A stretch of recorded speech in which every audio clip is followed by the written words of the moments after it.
Crystal Lake is shown at the start of the movie in the time of the 13th of June 1980, where a terrified girl comes on the scene who was escaping from someone. That girl was escaping from a lady who wanted to take her life. She is nearly to attack that girl. That girl detaches his mother's head using a dagger. Observing his dead mother, Jason arrives there, taking the dagger. He leaves from there. Then 5 friends come on the scene who had visited Crystal Lake in search of a specific plant. A girl's name is Whitney among them, and the rest are her friends. They camp there to spend the night. A boy among those friends informs them about Jason and many occurred murders at that place, but they do not take it serious, thinking it a fiction, not real one. Whitney is quite disturbed because she had come with her friends, leaving her mother alone who had a disease of cancer. Her friend takes him somewhere for her amusement. That friend also leaves from there who was telling them a story. Walking at a distance, he discovers those plants of which Serge took them here, but he also encounters a masked person there. He was Jason, not the other person, who slays him. Whitney and her friend reach Camp Crystal Lake. While walking, they observe an ancient house there. They check going inside.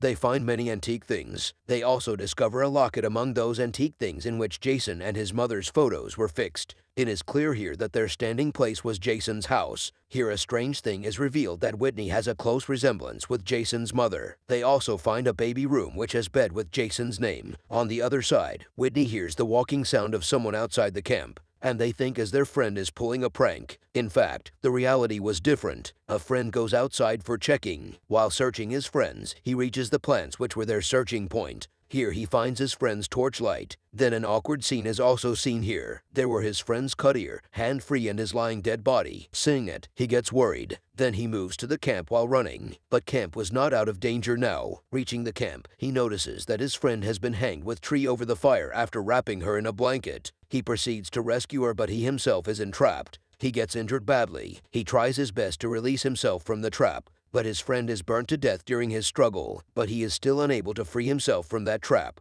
Whitney and his friend reach a room. Someone has constructed a holy place there which has also something. They observe someone's head when Whitney's friend brings it outside. It was the Jason's mother head which was being worshipped by Jason. Suddenly the room's door is locked. Whitney's friend moves ahead to check who is outside. Immediately, Jason begins to stab a dagger into the floor from the basement. Whitney's friend tries to save from this attack but is hit with a dagger many times. Whitney tries her best to pull her friend into the bathtub, but Jason pulls Whitney's friend into the basement. Then Jason observes her when Whitney immediately escapes from there. Jason pursues her. After reaching the camp, Whitney finds her female friend who has scorched to death, but a male friend is still alive who was entrapped there. Whitney tries to release him from that trap, but that trap was not easily opened. Meanwhile, Jason also arrives there, and he kills that boy, attacking with a dagger. Then Whitney attempts to escape from him. Then Jason also throws the dagger towards her, but it is not shown either Whitney was secured or dead. Then a scene is shown after the time of 6 weeks, where some of friends were moving to Crystal Lake. They get off from the car at gas station on the way. Here a boy named Clay comes on the scene, who was there to search his missing sister. Seeing the pamphlet, it is known that Clay is the brother of Whitney, and he had visited here in search of his sister. Trent interrupts Clay, who was standing near the counter for a long time. Otherwise, Trent was also rigid. They set off their journey after purchasing all things. At last, they reach Trent's house. While Clay continues the search of his sister, he meets a police officer there who is investigating Whitney's case,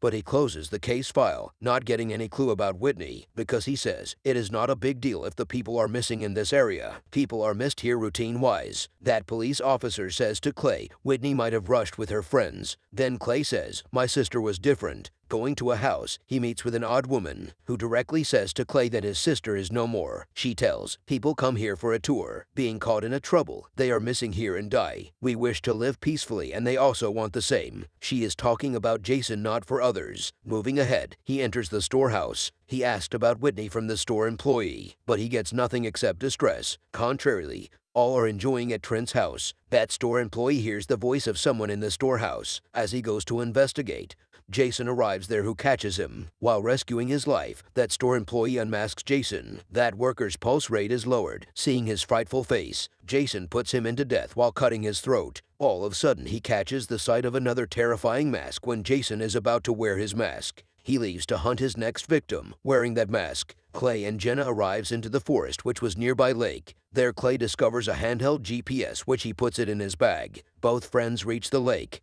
They start boating there, but that girl has fallen into the water as being uncontrolled, and her friend is moving boat towards her while returning. Suddenly, an arrow stabs into the head of that boy, and he loses his life. Boat is sailing towards that girl and passes over her head, which causes a head injury. That girl observes Jason, who is standing at the bank of the river. He takes out his dagger. That girl hides himself under the bridge while escaping from him. Searching her, Jason also arrives there. He starts searching her on the bridge. As Jason begins to leave, he kills that girl while stabbing dagger into her head. Clay and Jenna reach Jason's house and check his house. Going inside, they find nothing there except antique things. Then they come outside and about to leave. They hear the walking sound of someone. They hurriedly hide themselves. He was Jason who was coming, lifting someone's dead body on his shoulder, and he throws that dead body before them. Jason finds Clay's bag there, and he gets understanding because of it, as someone has visited here. Jason begins to search, getting furious. He leaves to take the dead body and the bag of Clay, finding no one. As Jason leaves, they also run to their friends so that they may reveal about Jason to the rest of friends. While running, they hit a rope which switches on the light of the basement of Jason, and bells begin to ring there. There were many subways in the basement. It is also revealed that Jason used to know about the arrival of others through these signals. It is noticed that Whitney is still imprisoned in the basement by him. The cause of his survival was this: her face was resembled with his mother. Coming into the basement, Jason throws the bag of Clay and leaves. Whitney checks that bag as he leaves. Then she comes to know that her brother has arrived here in her search. She also finds that handheld GPS. She takes out a pin from it after breaking it, and she tries to break her lock. Clay and Jenna are running there while searching the way. Noticing them, Jason begins to chase them. Trent's father's chair is broken in the cabin by Trent's friend. Getting angry, Trent asks him to repair that chair. Then that friend moves to Tool House to search the tool. At the same time, Clay and Jenna also reach in that house. Reaching there, Clay calls police. Trent is playing with a ball going into the Tool House, and immediately Jason reaches there, who also kills their friend. Suddenly, the lights of that house are gone. One of the friends starts going outside to rescue his other friend.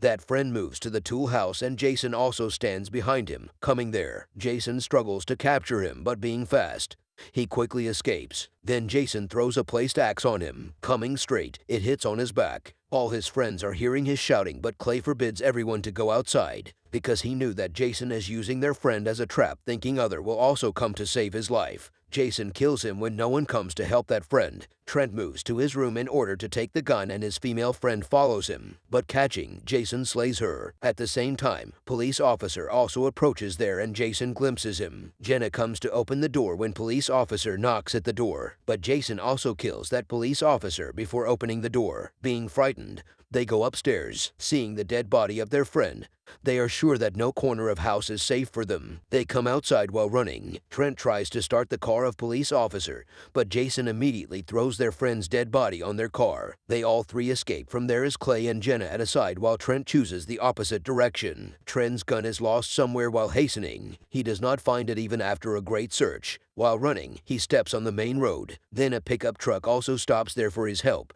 but he suspects, thinking there may be Jason in the pickup truck. Actually, Jason is standing behind him, and Jason hangs him into the air, stabbing a dagger into him, and he pushes him on the set spikes on the pickup truck, and truck driver takes him with stuck spikes. While running, Clay and Jenna again come into the house of Jason, and Whitney feels their presence at this time, and she begins to shout for help. And Clay also hears her shouting. They move to rescue her in the basement, and both brother and sister get happy seeing each other. Then Clay begins to break her shackles with a hammer. Meanwhile, Jason also comes there, but they open her shackles before his arrival, and three of them escape from there. Jason starts pursuing them madly, not finding Whitney there. They search out the exit. Clay and Whitney are able to go outside, but Jenna cannot go out and killed by Jason. They go ahead. The way that led outside was the broken and upside down bus. Coming outside, Clay attempts to bring Whitney outside. Jason hits Clay's head on the bus window glass. Coming there. Then Jason enters the bus. Whitney hides at this moment. Then she kicks Jason, throwing him into basement as Jason appears before her. Clay takes her out and both escape from there. They come to that tool house. Clay begins to search the tool, hiding Whitney, and then Jason catches him after coming there, and he attempts to kill him, putting his head into the grinding machine. Coming there, Whitney calls Jason by his name. As a result, Jason is cooled down. Whitney shows him the locket of his mother, and he lets Clay go. Getting a chance, Clay quickly wraps a chain around his neck. While Whitney throws that chain into the grinding machine, Jason comes into the hanging position because of the caught chain. Jason is dragged towards grinding machine. In spite of this, he is able to take action. Then Whitney kills Jason, stabbing his own knife into him, and they dispose his dead body into the same lake. Here they think everything is alright now. At the same time, Jason catches Whitney coming out from the water, and the movie also ends here along with it.